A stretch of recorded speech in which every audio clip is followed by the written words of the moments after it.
Hello, I'm Jake Woodrow, civic journalist at Tello Community Television. This week, on The Record, we will speak with an NDP MLA about several issues of local interest. We'll be looking at an announcement by a company proposing a green hydrogen project in Point Tupper. We'll be looking at the court cases of a Richmond County couple wanted on sex offenses involving a young person, as well as a Richmond County man charged with child pornography. We'll be updating progress on renovations at the Petit de Grat Library and a Petit de Grat resident who received a provincial honor recently. With me today is Kendra Coombs, who's the MLA for Breton Centre-Whitney Pier. Kendra Coombs was first elected in March 2020 and re-elected in August 2021. Before that, she served as Breton Regional Municipal Council for District 11 from 2016 to 2020. During her time in the NDP caucus, Coombs served as the spokesperson for municipal affairs, labor relations, Gaelic affairs, community services, the Public Service Commission, youth, public works, and she serves as deputy house leader. So I'd like to thank you for joining us today, Kendra. Thank you for having me. I always like being here. That's great. So I guess first off, being that we're past the halfway mark of this provincial government's term, maybe I'd like to get your take on their performance and your assessment of their performance to date. Oh, that's a very broad question. But to go off of what our leader and my colleague Claudia Chender has said, when the government was touting better healthcare faster, it's more like slower. So I feel we haven't seen the promise of better healthcare come to fruition under this government. We have seen the housing crisis balloon under this government. We have seen the homeless crisis continue under this government and actually increase without any real supports in place. And we have seen under this government the complete rising costs of everything without this government looking at how they can control some of the prices and how they can make life more affordable for people. Mm-hmm. Now, you mentioned healthcare, and I got a press release from the Nova Scotia New Democratic Party caucus dated May 14th, and it states that as walk-in clinics close and Nova Scotians' family practice waitlist surpasses 15% of the population, the Houston government continues to increase spending on healthcare deals with private companies. Is there a genuine concern that the province is heading or taking some steps towards privatization rather than dealing with the problems in the public sector itself? Yes, we saw this under the Liberal government as well. The further privatization of our healthcare system, we're seeing it now. Hogan Court is the finest example of privatization of our healthcare system. So yeah, there is genuine concern, and the more we pump into the private sector, the less money there is for the public sector, and the fear, and we've seen this, the more we've seen privatizing of services, the more we've seen those services, we haven't seen the proper outcomes. We've seen poorer outcomes. The more privatizations creeped in, the more problems we've seen in our healthcare system, the more problems we've seen in most of our social systems. Mm-hmm. Now, you mentioned housing, you mentioned the rising homeless population and the housing shortage that seems to be affecting every part of the province. Now, I know you guys released your Housing Within Reach plan, and is building, and it seems to be an emphasis on building. Is that the best solution right now to just let's start building, providing this housing and give people options? Is that seems to be what you guys are advocating? Well, the problem thing is we are facing some of the fastest rising rents in the country, skyrocketing housing costs, and which have made it harder for people to buy their first home, right? And the housing crisis has really exploded under this conservative government. And as I said, they're doing little to address the lack of affordable housing. And so we need a real approach to the housing crisis that's going to create affordable housing across the entire province. And we need real protections for renters that create more predictable, and a fair system for both the renters and landlords. So we need to put so it's more than just building homes. We need more housing stock. We need more housing stock in the private. We need more housing stock being built in the non-market sectors, and in the public. And we also need, for those who are renting, real proper rent control and rental protections for both the renters and the landlords, because we are in a housing crisis, and we need to put all those tools. We need to utilize all the tools in the toolbox to actually to get people into homes and to get people who are living in unsafe, inaccessible homes. We need to be able to provide it. So yes, we do need to build, and we can't wait for the large apartment buildings to be built. So we just don't have the time to wait. So things like the modular prefabricated housing is one of those options for us. Now, looking at education, I know you guys also issued a press release about the violence and threats between students, and it seems to be a problem a growing problem, and it seems to be something that needs to be addressed. And do you feel that it's been neglected, this problem, by the current government? Right. Yes. Right now, it's our understanding that the Minister of Education has on her desk right now a report about violence in schools and recommendations. We have the NSTU talking, I think 92% of teachers are, whatever is it, 90%, I think 92% of teachers said they witnessed violence at school.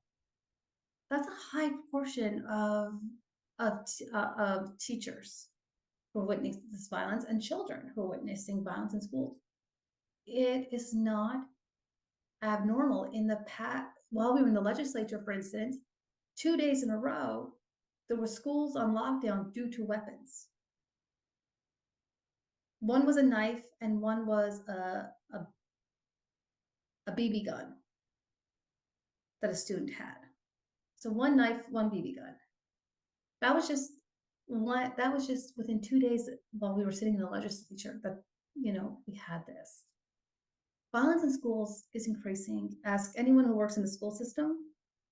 I've spoken to teachers who are actually wearing full Kevlar because they have to.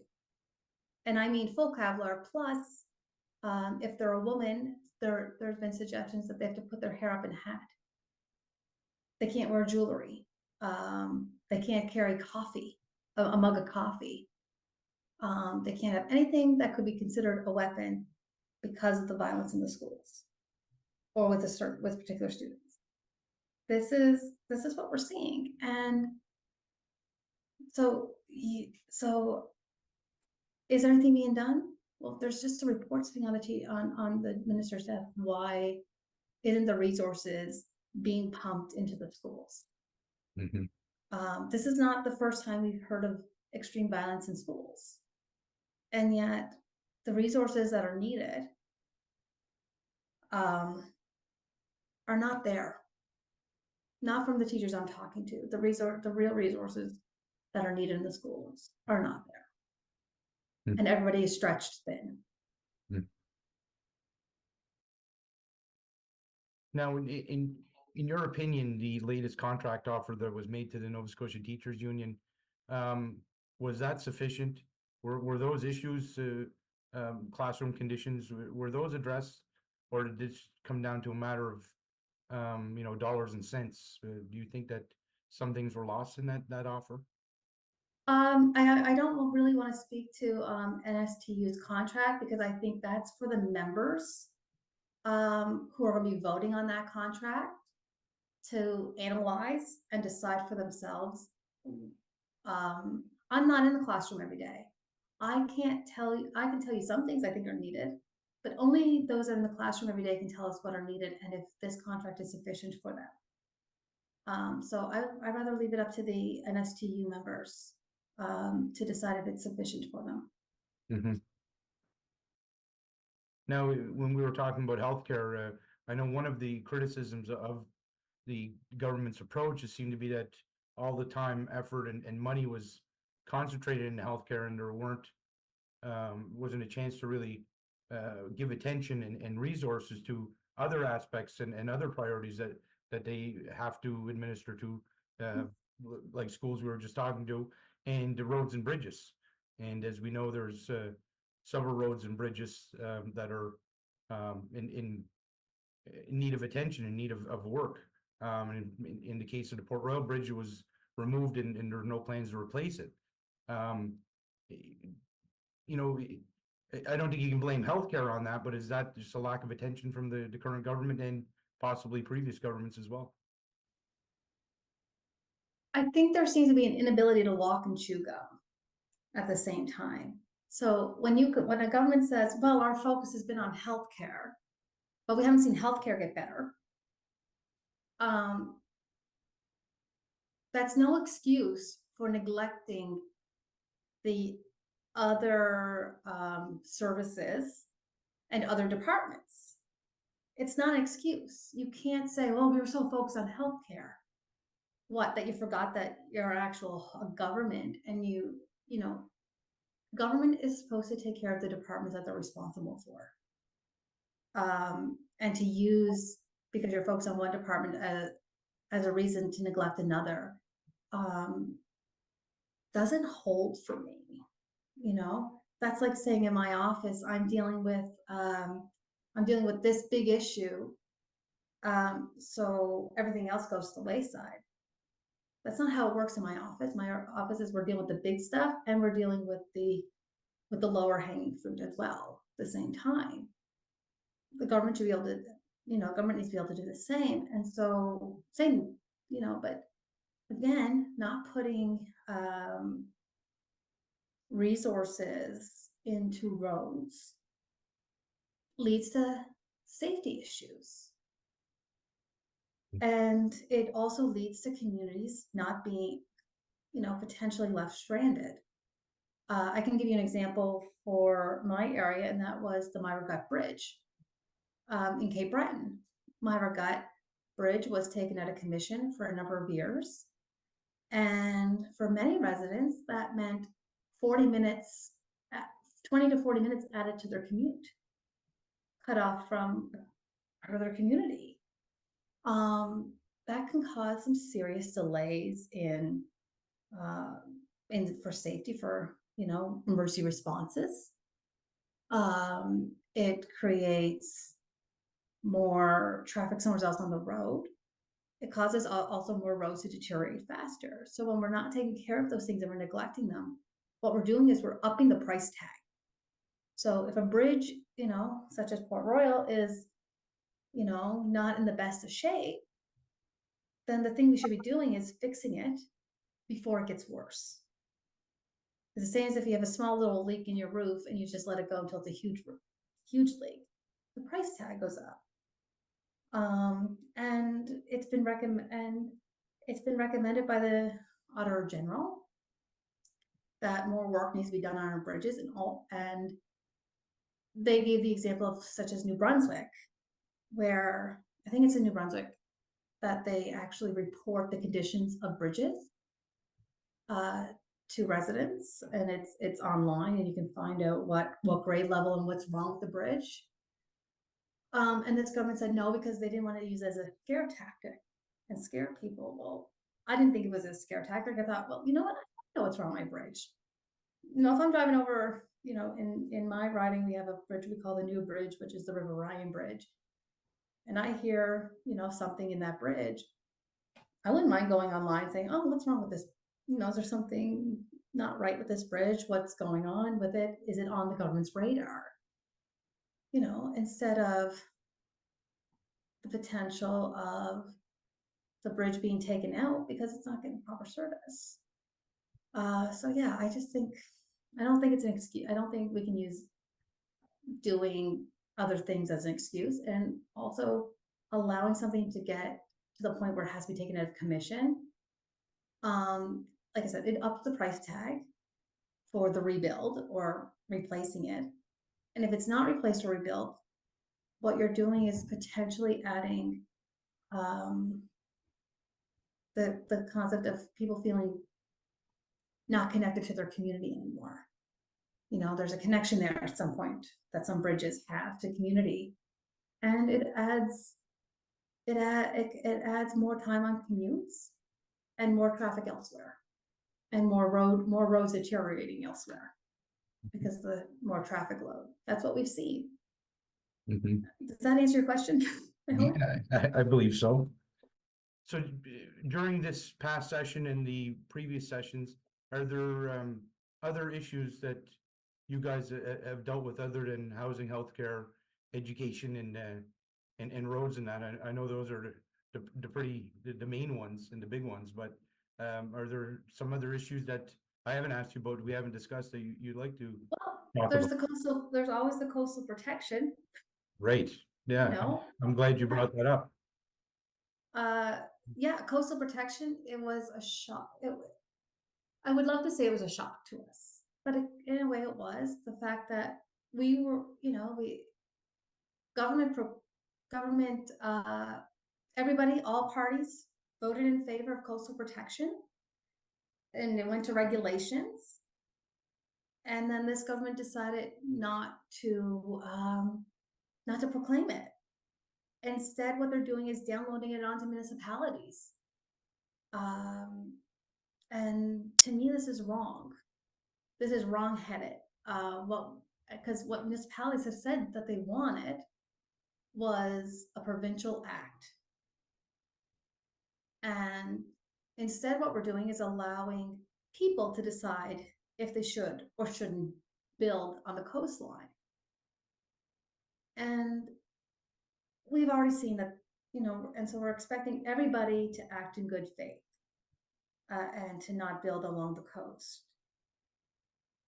But if you take a drive around any of our areas here in Cape Breton, we'll see that people are still building along the coastline, even though they know it's eroding.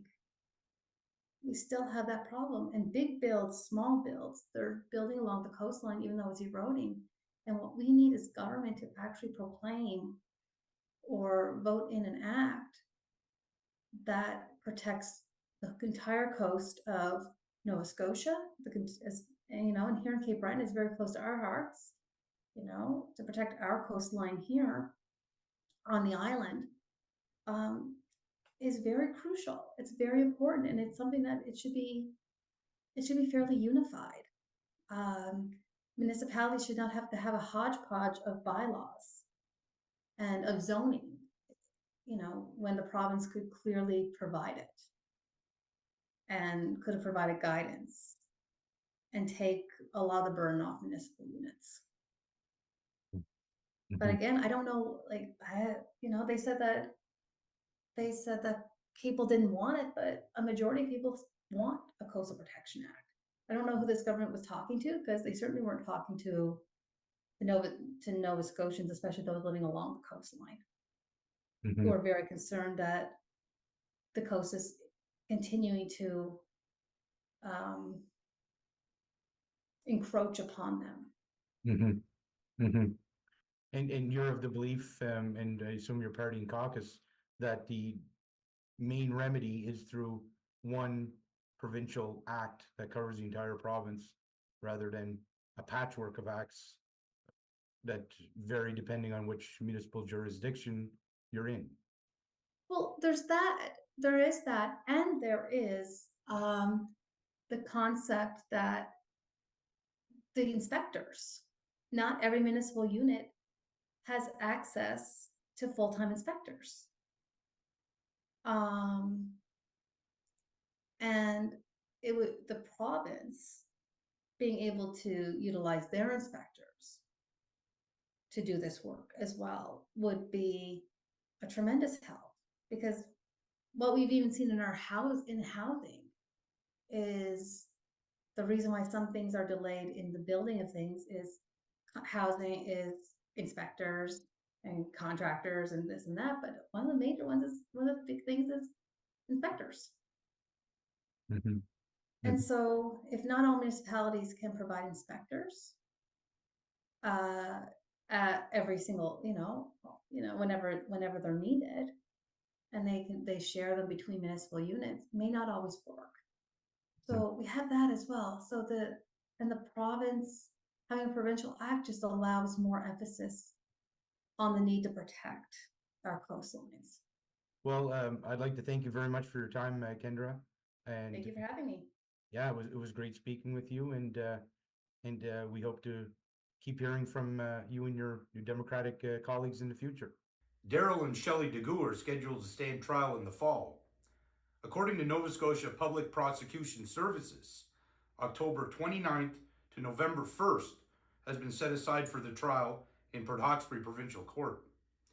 In the meantime, public prosecution said the DeGoos are slated to return to court in Port Hawkesbury on May 23rd for a status report, noting there are concerns from the Crown about the DeGoos cross-examining witnesses. PPS recently confirmed that the DeGoos, who are facing sex charges involving a minor, want to represent themselves and proceed with a joint trial. On May 26, 2023, Richmond County District RCMP received a report of possible sexual exploitation involving Daryl and Shelley DeGoo. Upon investigating, the RCMP determined that in 2020, a young person was sexually assaulted by the DeGoos. On May 29th, RCMP officers arrested the couple at a home in Barra Head. They were jointly charged with sexual assault, sexual interference, and sexual exploitation. Richmond County District RCMP said at the time there may be additional victims connected to the DeGoos, and they are encouraging others to come forward. Richmond County District RCMP said in a press release issued just before midnight on June 9th that they were notified at 6 p.m. that day that the DeGoos were missing.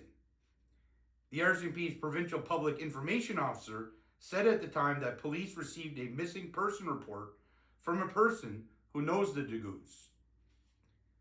On June 27th at around 5 p.m., the RCMP confirmed that they located the DeGoos in Lynch's River after a member of the public called in a sighting. The RCMP said they were arrested for failing to appear for their fingerprints as required as part of their release from when they were arrested.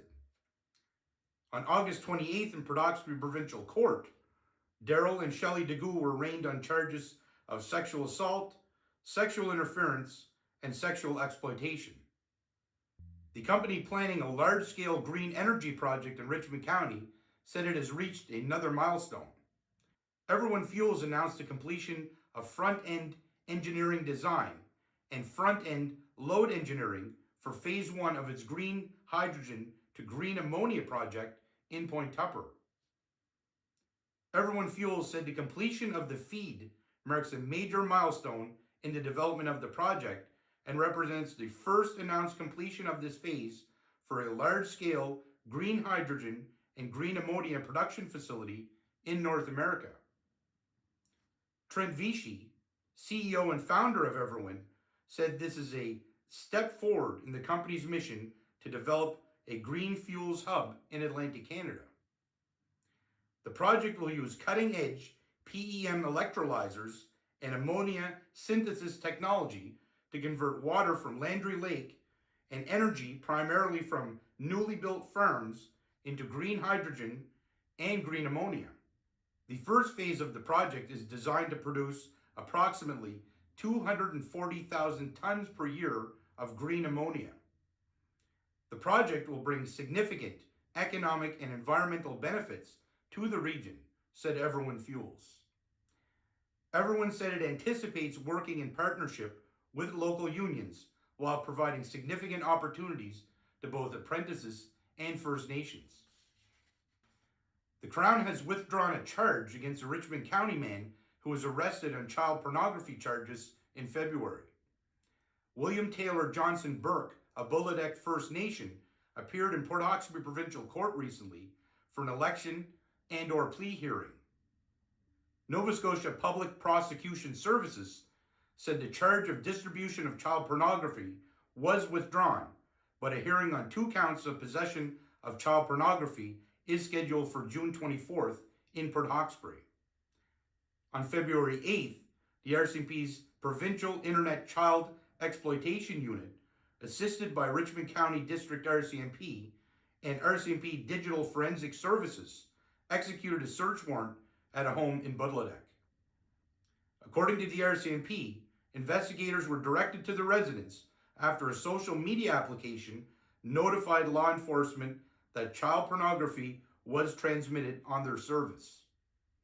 As a result of the search and investigation, the RCMP said Burke was arrested at the residence and later charged. Burke was released on conditions and was arraigned on April 11th. Nova Scotians were awarded the King Charles III Coronation Medal in recognition of significant service during the inaugural investiture ceremony at Government House in Halifax on May 6th. The medal recipients represent a broad cross-section of Nova Scotians who have made significant contributions to Canada, the province, or their community. The medal recipients included Yvon Sampson of Petit de Grat, who has been a tireless advocate of Acadian language and culture and a devoted volunteer in his community. Lieutenant Governor Arthur J. LeBlanc, a native of Almadam, presented Sampson with the honor. And finally, work is still underway at the library in Petit de Grat. Laura Emery, CEO of Eastern County's Regional Library, said the library is operating out of room 113 at Centre La Picasse in Petit de Grat. Emery noted that the library is open its usual hours.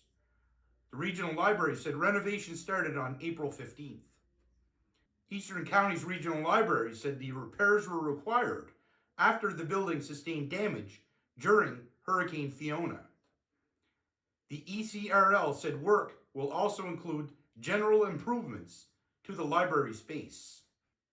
Eastern County's regional library said library services available at Petit de Grat's temporary location include a public access computer, staff assistance for requesting materials, a small collection to browse for checkout and pickup, and return of requested materials. But they said there will be a limited seating area. Thank you for watching. Please tune in again to find out what we will be talking about on The Record.